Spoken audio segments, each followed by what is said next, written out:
Welcome to the Shadow Signal, the frequency of the unknown. I'm Josh Rutledge. And I'm Stefan Gearhart. Together we dive deep into high strangeness, UFOs, cryptids, the paranormal, psychic phenomenon, and the hidden truths that echo just beneath the surface.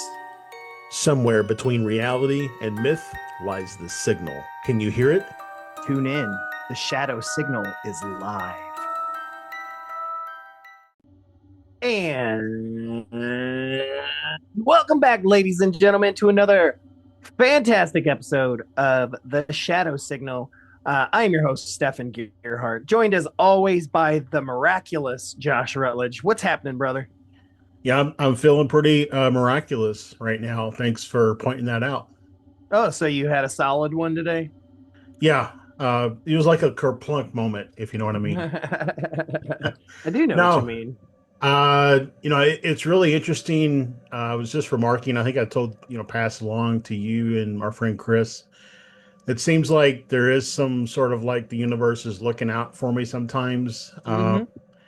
We recently had came into like my a credit card that I have, sent me a message, let me know they're going to increase my limit. I was like, sweet.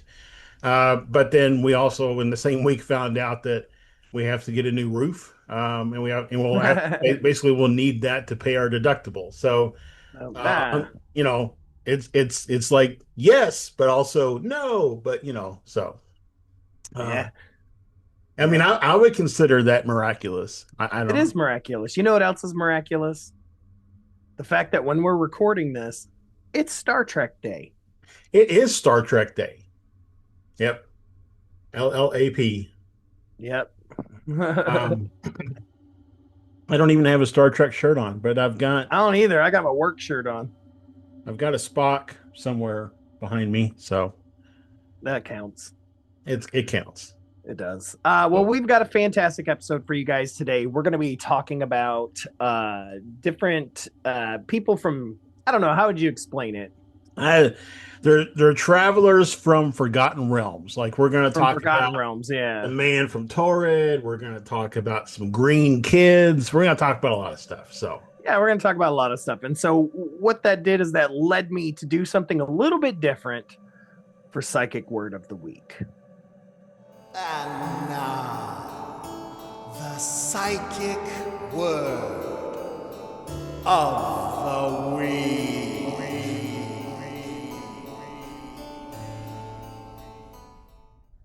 So, Psychic Word of the Week, instead of flipping through the book, so Psychic Word of the Week comes to you from the Encyclopedic Psychic Dictionary by June G. Bletzer, PhD. Rest in peace, Honey Bear. I loved you. I never even knew you, but I know she's here. She's always here. She's like, thank you for reading my book. she's Thank you. always watching. Thank you for giving my family royalties. Because our listeners go out and find copies of this still. Yeah. So I love that. I came across a Anyways, copy at a half price books once. yeah, me too. And I was like, I already got one, so I don't need another one. But yeah, I've got it. And I decided to look up, since we were talking about people displaced. Mm-hmm. I decided to look up, because my first thought is different dimensions. Mm-hmm. Right. That's my first thought. So I looked up to see what dimensions I was going to say, but then it flipped over right before dimension is the word dimension shifting. And it caught my eye. And I was like, all right, let's go. So here's what dimension shifting says. There's actually three definitions. The first one says to disappear at will from the physical world without moving from one space and without disrupting one's structure of existence. Ooh. To change the vibrational frequency of one's physical body or visible structure into a faster vibrational frequency and to slide one's whole structure instantaneously into another dimension of life, invisible to the physical world. Structure or physical body stays in the invisible dimension or reappears again in the physical world with no damage to its living structure, regardless of existing in the invisible or visible world. Time in the invisible dimension varies from minutes to years. Change of dimension occurs in a matter of minutes, according to man's sense of time. That's just the first definition. Wow. I already got thoughts. I'll save them Yeah, though. talk about it, Oh, Tool, because we'll do well, that. so it makes me think about, I can't remember.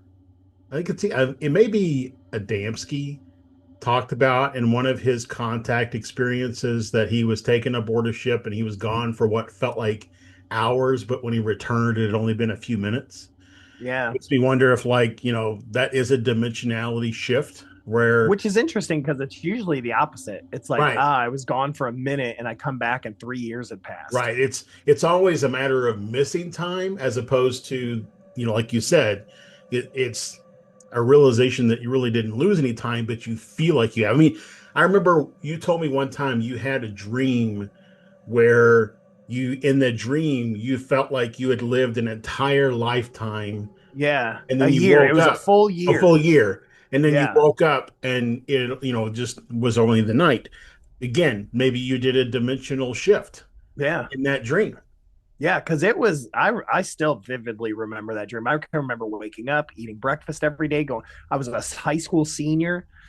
I can remember going to school every day, taking tests. Like I can remember that like it's a whole year out of my life.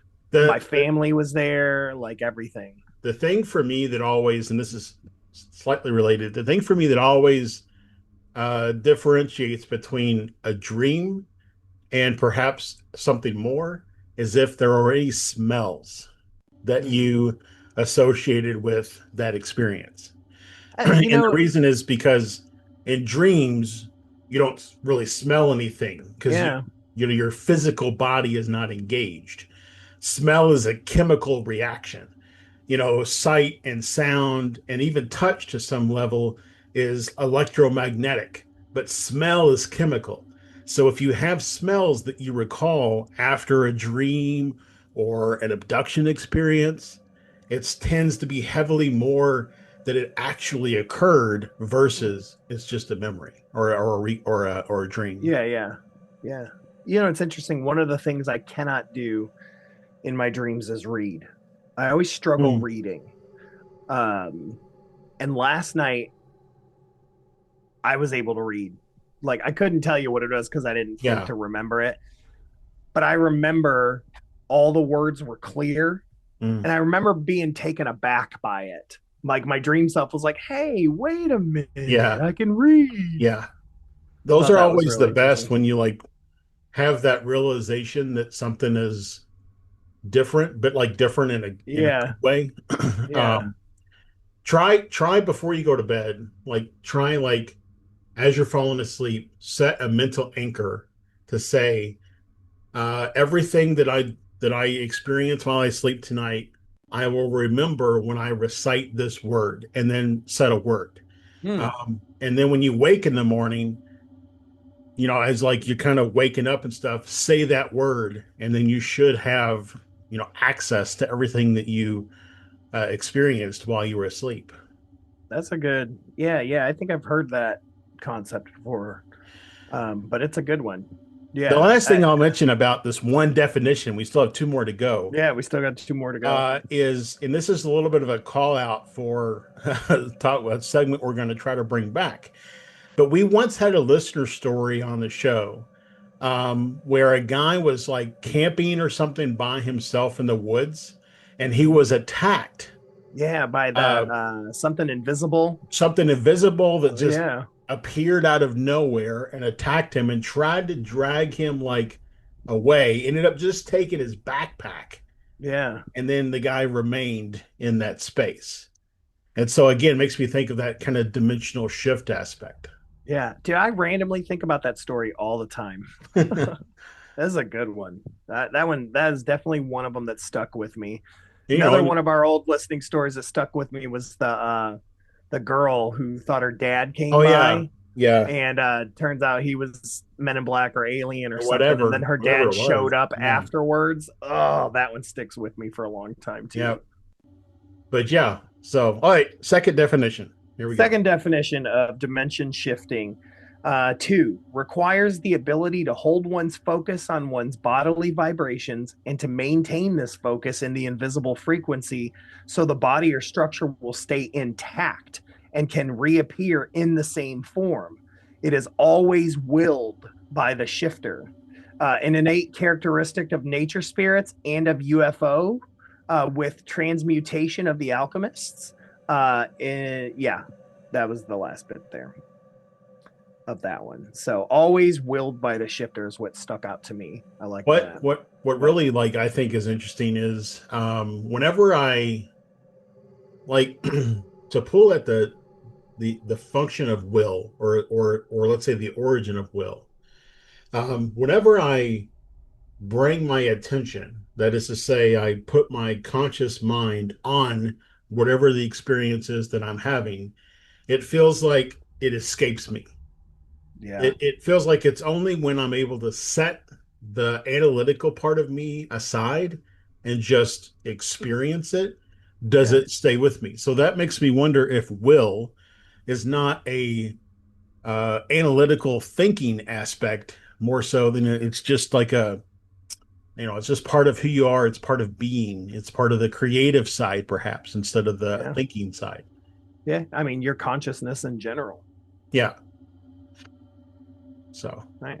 Well, number three says in quote or in parentheses Native American mm, says to change dimensions, one changes levels of attention and goes through a crack in the atmosphere, a subtle division between the two worlds. The secret is in the art of attention and awareness. mm. So that's something I didn't realize that Native That, American well, that mysticism dealt with that dimension actually shifting. makes sense because uh, the two Navajo Ranger guys. I can't remember their names, Yeah, but they've talked about one of their cases being in a port where yeah, like they were doing an mhm, investigation and money just fell, like change just fell from nowhere. right. So I mean, we would probably call them portals, but cracks, I mean, it's still it's an interesting call out that has cross-cultural like echoes, if you will. And so I think like for me, the more a common theme is echoed across cultures, the more likely it is to be real. Sure, sure. Sasquatch, for example, different cultures call it different things, but cross-cultural history, there's been talk of hairy beasts in the woods. Yeah, or Um, Harry and the Hendersons. right, exactly. Don't hit them with your car. Yeah, And don't. especially not today's cars. I don't think today's cars could survive No, hitting, Harry or anything else. no. Um, he could probably crumple unless you have a Saturn and he could just pop it back out. Right. But yeah, it makes me think that, so portals, cracks, things like that, it probably has some truth, reality to it. Yep. Agreed. So fantastic word, Yeah. fantastic selection. Really got a good discussion on it. And it, yeah, directly ties to the topic for the evening. Yep. Which yeah, if you're ready. I don't have any I don't have any what do we call it, signals from interrupted signals. I don't really have interrupted any. transmissions, mother I trucker. Yeah, I'm not enough to do a segment introduction. I will just say Yeah, that same. I continue to see like uh my spirit cat who passed. I continue to have that kind of stuff. So, Yeah. but nothing really, Yeah, just new. things out of the corner of my Yeah, eye and things like that. But yeah. all right, well, let's move on into the main topic then. All right. So before we actually get into talking about the main topic, I do want to do a call out. As we mentioned before, we talked about a couple of our listener stories that we've had in the past. If you all have been listening to the show for, any period of time, this is not your first time hearing about us. First of all, thank you. Second of Mhm. all, you know that we've done a segment in the past called Listener Stories. And so we want to start that back up again. We want to hear from you, our listeners. What stories do you have of your interrupted signals, if you will? And so you can send those to us at the shadow signal podcast at gmail.com. And then just, listener story or interrupted signal in the subject line, just something to kind of give us a heads up as to what it is. but we would love to have those, and we'll read them on the show. And you can tell us if you want us to give your name or location, or we can give you an alias, whatever you want to feel comfortable with. Or if you just want to share it, but you don't want us to read it, that's fine too. So again, Right. send us an email, the shadow signal podcast at gmail.com with your listener stories. So let's go ahead That's then right. jump into the topic.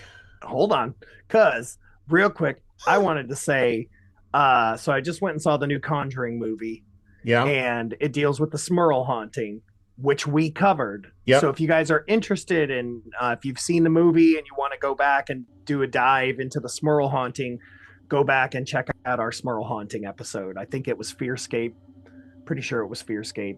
Yeah, So it because we didn't start a new podcast, we just rebranded it. Should all be there. But yeah, if you mhm. Google, Smurl haunting, Fearscape, or even the Convergence Enigma, it should come up. So Yep, I just wanted to drop that because that was yep. a really cool. It's one of my favorite And hauntings of all time. if you're watching slash listening to this on YouTube, I'll add a link to that episode in the description of the video. So And I think the theologian was on that episode. Maybe. maybe I don't recall. Yep. We've done a lot of episodes. All right, main topic. Main topic. Main topic. All right. The main story. So, this really came to me wanting to talk about this tonight because you had expressed, well, a couple of years ago about the man from Taured. And so we are going to talk about that particular case. But really, when I started thinking about it, because that particular case, I mean, it's interesting, don't get me wrong, but there's not a lot of content there. But it made me think about the other one we lightly touched on once upon a time, which was the Green Children of Woolpit. So that led me Mhm. to, want to dig into and find what are the other stories that are out there, the other theories, if you will, around these kind of lost nations or these other lands that, maybe we've forgotten about. So, Right. yeah. What do you Um, got? I'm super okay. pumped for this. So, like I said, we'll start out with the man from Torrid. So this actually started, or this happens in 1954 in Tokyo, and it is a a well-dressed European man presents a passport from Torrid, Yep. a country that Not the store Torrid, no, but more it's like tourist, spelled more like tourist. yeah, Taured is the way it's spelled.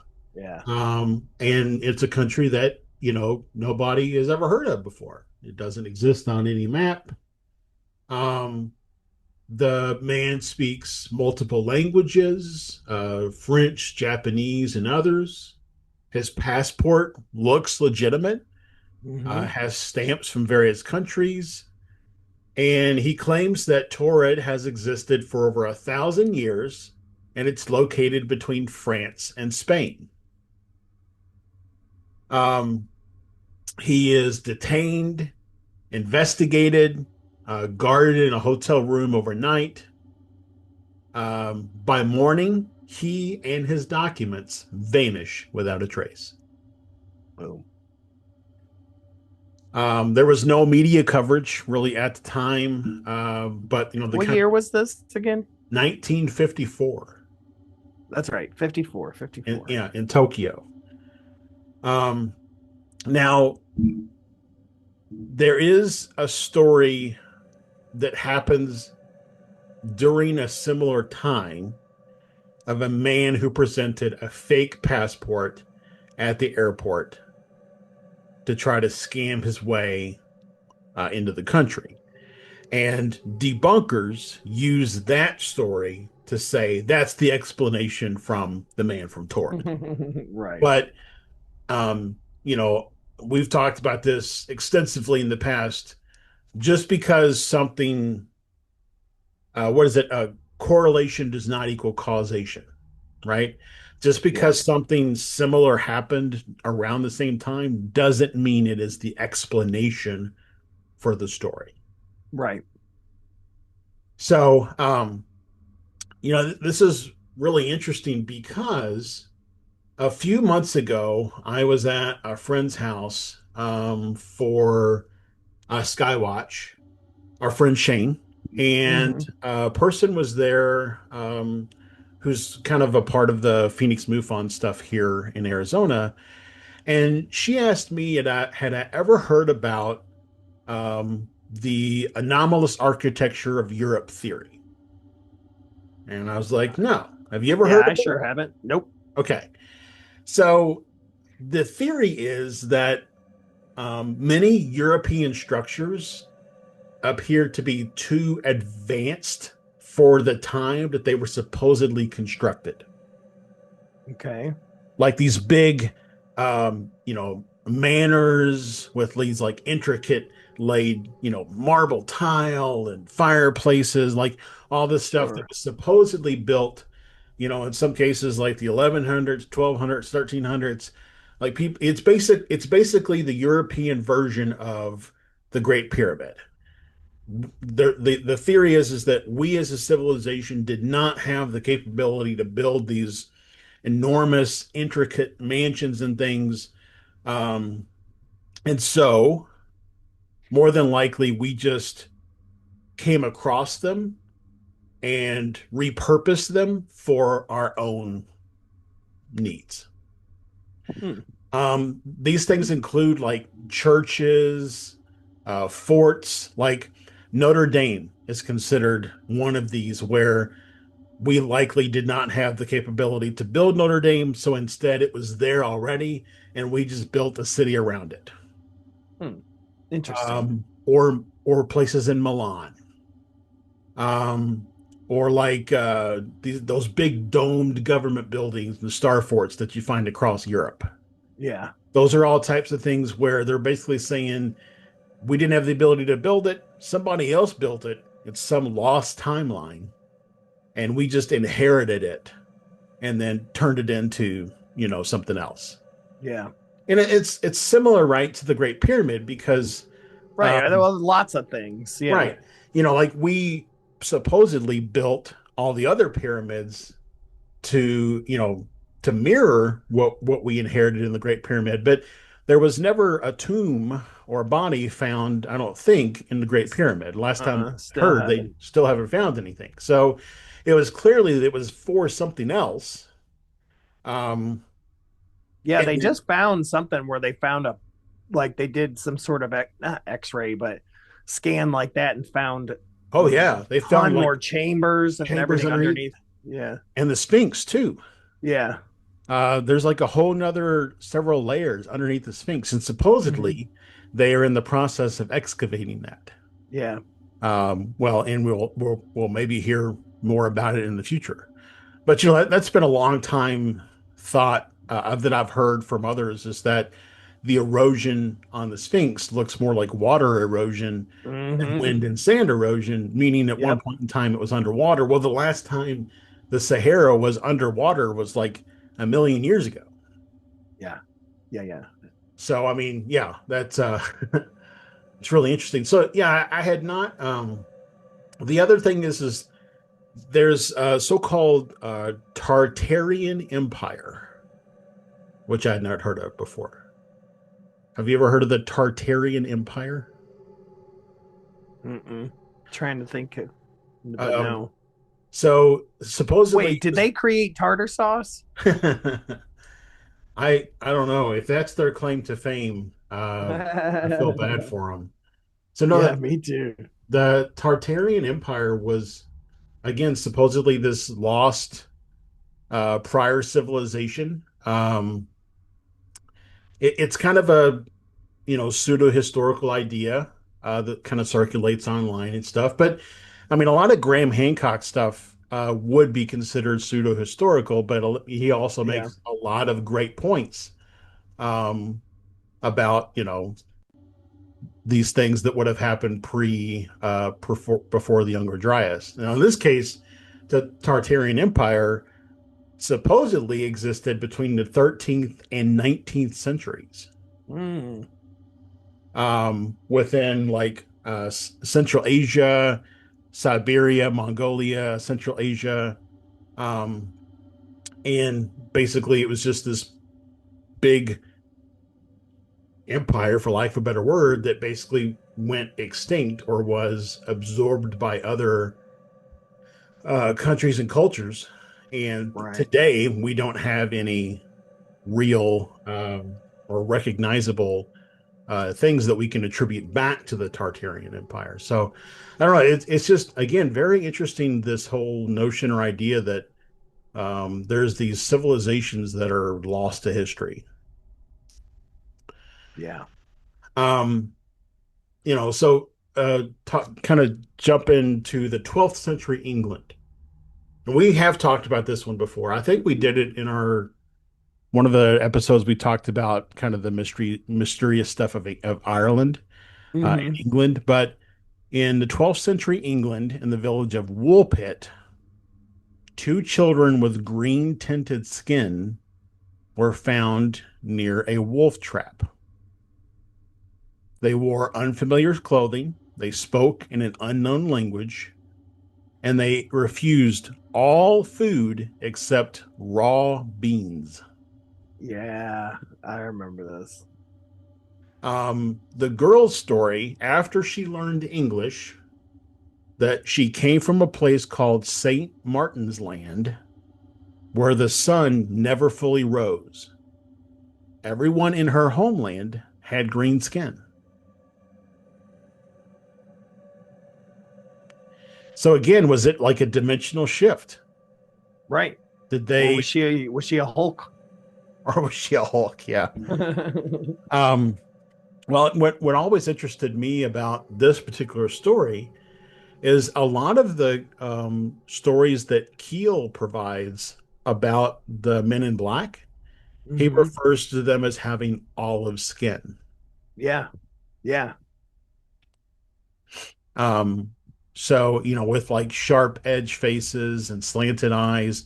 So maybe, green's tinted skin here in this story is also, Keel's olive skin for the Men in Black, and maybe they're somehow related or even one and the same. Yeah. It's super possible.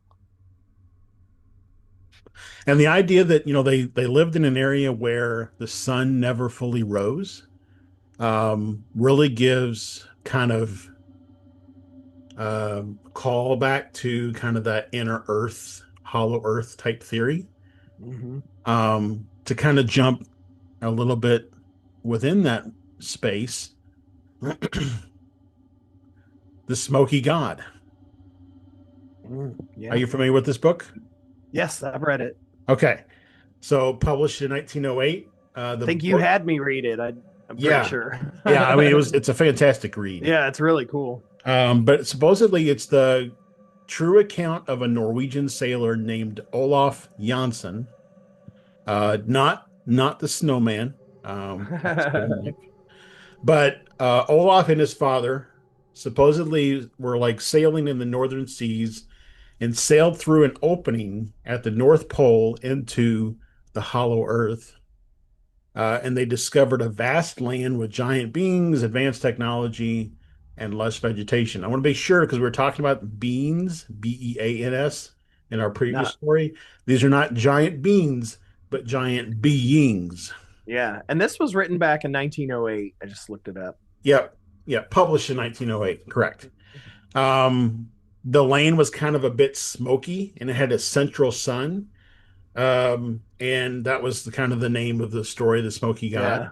They lived there for a year. Um, Olaf, his dad actually died on the journey back from Hollow Earth, and then, or sorry, 2 years. They lived there for 2 years, and the really interesting thing when they talk about how they so they were sailing, you imagine sailing along, and they hit the opening, and their boat like tipped like it was going to fall down, but then like everything kind of shifted, and what would have been a fall down is now a horizontal plane, if you will. Um, Right. and they just kind of sailed along, and as like closer to the openings, the water was faster in its progression. But then as they moved further away from the opening, the water slowed down. Um, yeah, I mean it supposedly the Olaf when he returned and no one would believe his story, he was actually committed to an asylum. And they started to, everybody dismissed his accounts as fantasy. But I mean, um, it's a pretty amazing story. If you're listening and you've never read the book, I highly recommend it. It's a very Yeah. interesting story. Um, Yep. I agree. I mean, in that I don't have a lot going into a lot of stuff within Inner Earth and Hollow Earth because honestly, that could be its entire episode on just those stories. But I Yeah. do think it's interesting because the mention of the sun never fully rose, that to me, in my mind, connected to the Smoky God, and so that's why I included it in the discussion. Um, then you have really interesting thing with maps. So the old world maps often show non-existent countries. There's like a country called Hy Brazil. There's a country called Frisia, probably pronouncing that wrong, Frisia. Um, there was, a kind of advanced cartography of places we hadn't yet discovered, like an ice-free Antarctica on some maps. Hmm. That really makes you wonder if these were just copies of even older maps dating back to a time when these places actually existed, or if it was somehow dimensional bleed through, where a map from another timeline or dimension somehow found its way into our dimension and our space time, and then they were referenced for maps of the world. I mean, makes you really wonder, like, even though obviously Columbus thought he was sailing to the Indies, and when he found North America, it really makes you wonder if he was going off of some map that showed that there was this land, out across the Atlantic. Yeah. Yeah. Um, then there is the forgotten European-like settlers in pre-Columbian North America. So these alleged settlements in the American South, reports of early European-like peoples, fair-skinned, often with blonde or red hair, inhabiting the Appalachians and the Ozarks, and even the southeastern woodlands, long before Columbus. Now we know, right? Modern history knows that Columbus did not discover the New World, right? We Right. know that Right. Norwegian folks made the journey over to Newfoundland and then down across the river, down through the area. So they were visiting um, the New Yeah. World Long. long before Yeah. Columbus came out here. I'm sorry if anybody who's listening is Italian and you're upset that I made that statement, but Leif Erikson uh, is mostly attributed with finding this country before Columbus, but I would imagine that even Right. his ancestors probably sailed to explore as well. Yep. So if these fair skinned blonde or red hair inhabiting these areas, it could have been a settlement of Norwegian folks because they tend to have those types of features, Right. um, that again were living in these areas. But I've actually found in some books, um, talking about a tribe of what they called white Indians. Yep. Especially with Um, Roanoke. yep. Languages that didn't match any known indigenous dialects. They used metal tools, they had stone structures, and even some written symbols. Um, there's the whole idea that there's this lost tribe of Israel. I think, the basis for a lot of what Mormon is based. Mormon Yeah.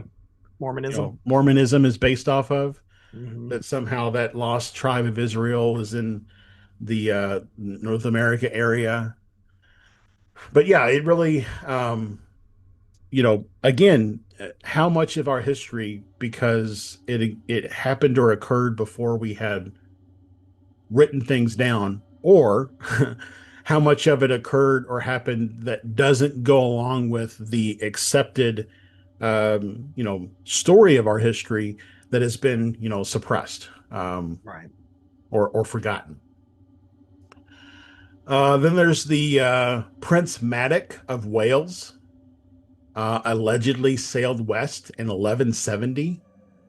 Legend holds he landed somewhere along the Gulf Coast, possibly Alabama or Florida, and supposedly established a colony that later migrated inland up the Mississippi and into the Ohio River Valley. That's getting towards me. Yep, and me. Ohio River Valley is, that's Louisville, Ohio, Indiana. That's that area. Hmm. Um, some think Maddox people some link Maddox people to the Mandan tribe, known for lighter skin, agricultural sophistication, and unusual boats resembling European coracles. Um, then you have the Choctaw and Cherokee, which are also really heavily in the kind of Appalachian area.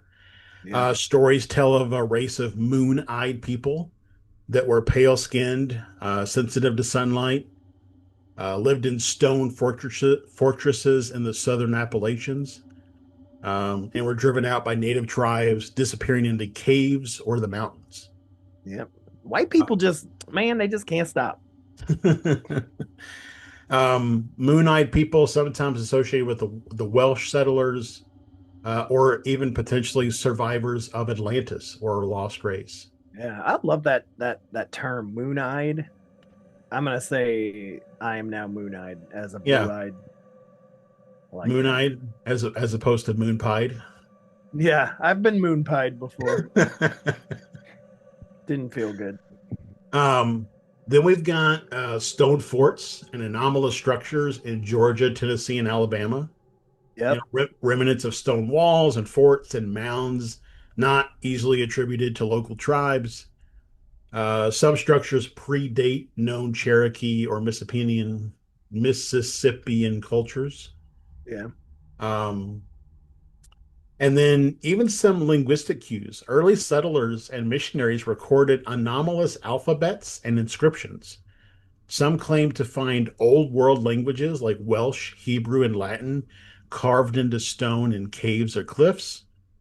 And this is often cited by French researchers as evidence of a pre Columbian contact from Europe or the Mediterranean. Yeah. Um, let's see. I think I've got one more that I wanted to talk about.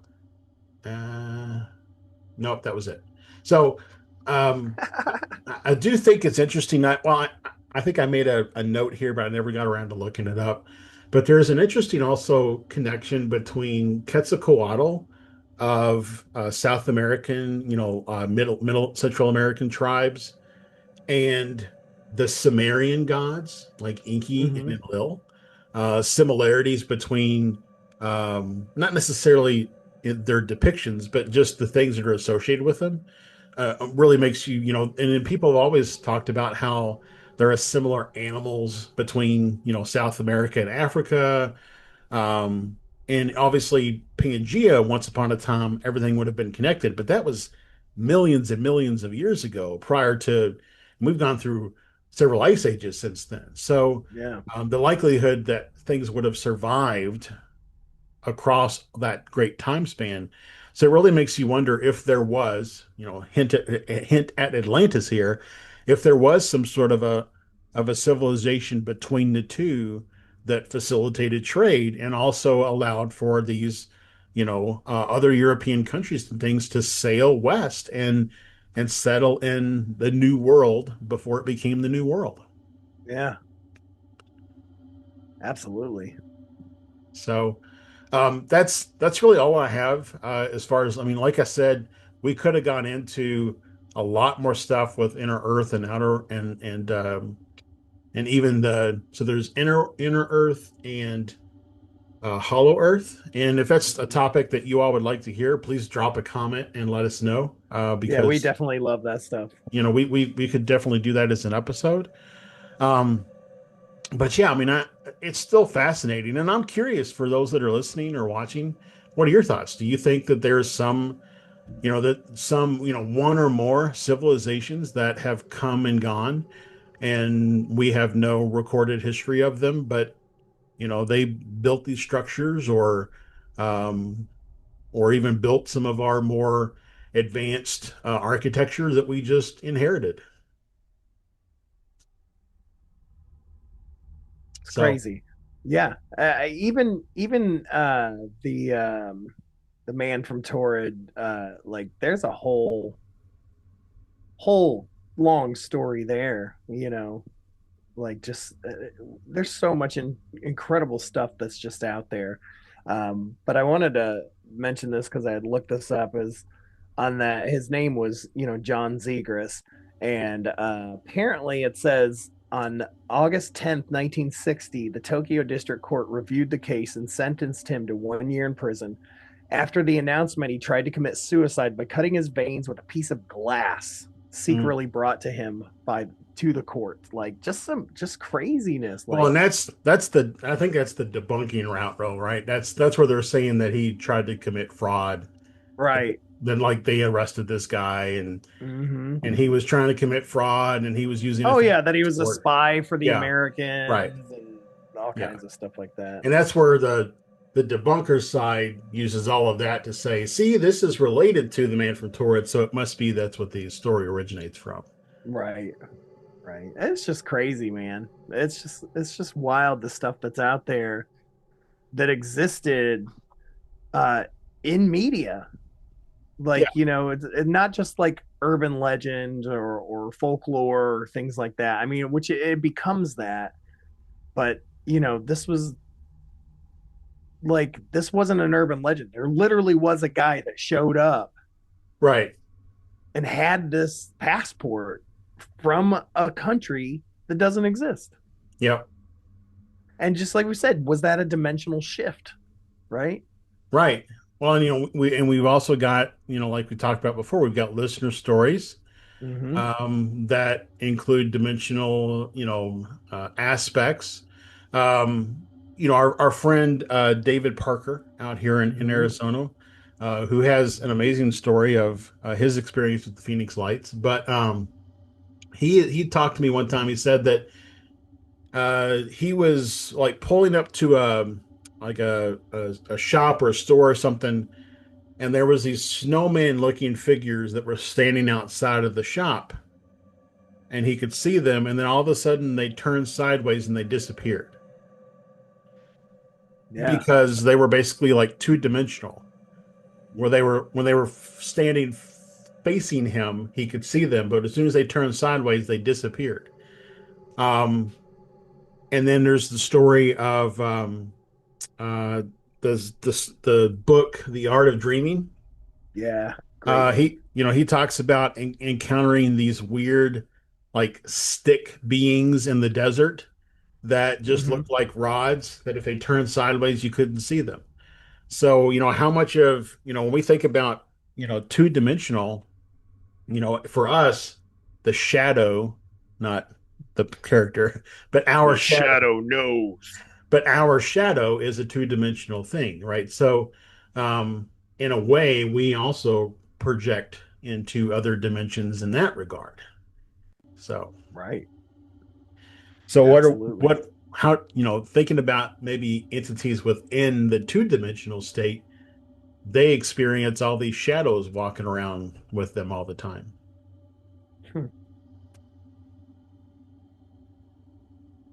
It's kind of creepy if you think about it. So we have shadow people and they do too. Yep, they do too.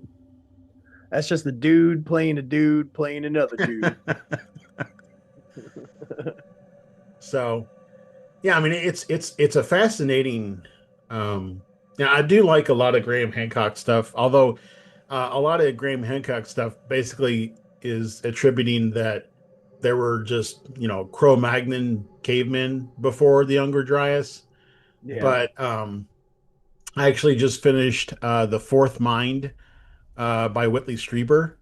And he actually talks about uh, a more advanced, not necessarily like, flying ships and stuff advanced, but just a more, I guess, modern advanced species that may have existed prior to the Younger Dryas that built some of these things, but that they lived differently.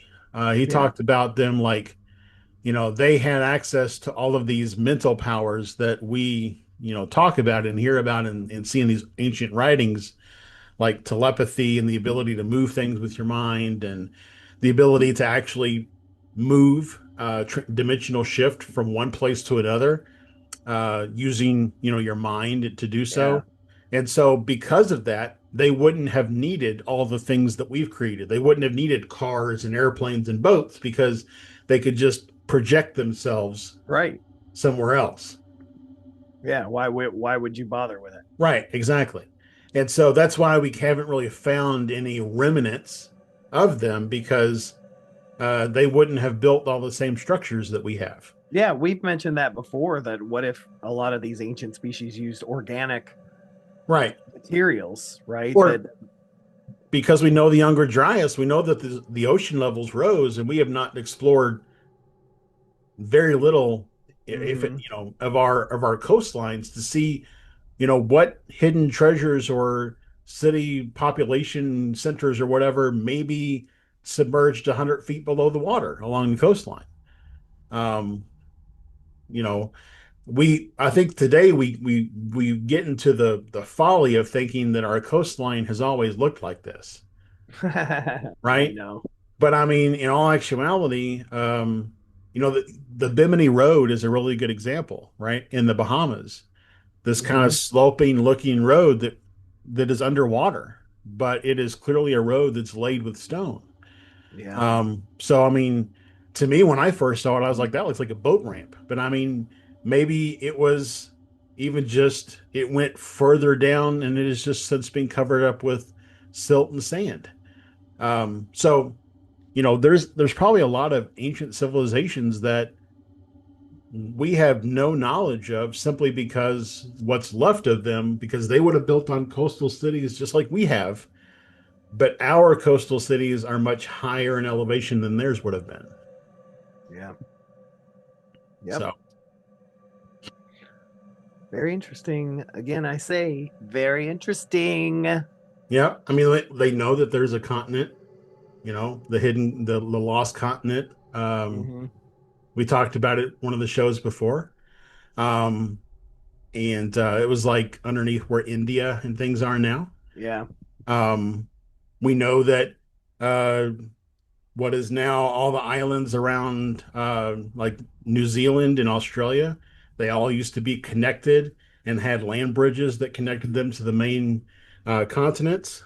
Yep. So yeah, I fully expect that there is all kinds of stuff that we've lost that is just under the sea waiting to be found. Under the sea. I was gonna do it, but I decided not I to. was also thinking of Sequest, one of the greatest shows ever made. That is a good show. Got a little weird when the clone showed up, but it's Yeah, okay. well, you didn't think the talking dolphin was weird? No, that was cool. Okay. All So, right. Well, let's go ahead and get out of yeah. here, Josh. Thank you so much for doing all the research on that, and again, we could have spent 2 hours on more and more and more and more. Yeah, I mean Uh, if we loop in Hollow Earth and Inner Earth and stuff, it just gets there's yep, so and much different more dimensions different and dimensions and yeah. ugh. But and like I said, we'll happy to do that for a future episode. If you all want to hear it, let us know. Yep. All right, well, let's go ahead and get out of here. Next month we got a really cool episode, so I hope you guys tune in for that. It's our Halloween episode, but it's not like, Halloweenish, but it's still going to be good. It's going to be good. In just a little teaser, it involves a plane crash in Canada, and some folks that are investigating that and have gotten voices from the woods, Sasquatch stuff going on, entities watching them. It's good stuff. We're going to Yep. interview them on the show. Yep. Cool. It's going to be cool, man. All right. Well, let's go ahead and get out of here. Thank you guys so much for tuning into the Shadow Signal. My name is Stefan, reminding you to stay in the shadows and listen for the signal. And this has been Josh. The truth is now. Hasta la vista, baby. Later.